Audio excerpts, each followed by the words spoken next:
Услугата за личен асистент на лицата со посебни потреби за прв пат се промовира во Македонија. Во Тетово денес и утре ќе биде спроведена обука на 8 лица кои ќе работат како лични асистенти за поголема социјална вклученост на лицата со инвалидитет.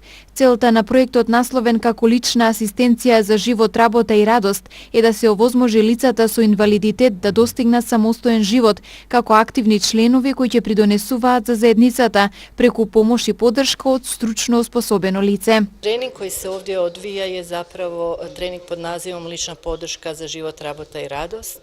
Обуката која се одржува е со наслов Лична асистенција за живот, работа и радост. Во обуката се вклучени лица кои ќе учествуваат во моделот развиен во склоп на проектот кој ќе се спроведува 2 месеци. Избрани се 8 лица од Тетово и пошироко, односно имаме и лице од Кичево. Тоа што е важно е што лицата сами ги избраа личните асистенти. Имаме представници од општина, Центарот за социјална работа, Агенцијата за вработување и представници од работодавците. Многу е важно сите кои се вклучени во овој проект да присуствуваат на обуката. Тоа е во склад со паролата на лицата со посебни потреби. Ништо за нас без нас. Целта на проектот е лицата со инвалидитет да добијат информации што е лична асистенција, кој може да ја добие, која е улогата на асистентот и кои потреби може да се задоволат на овој начин.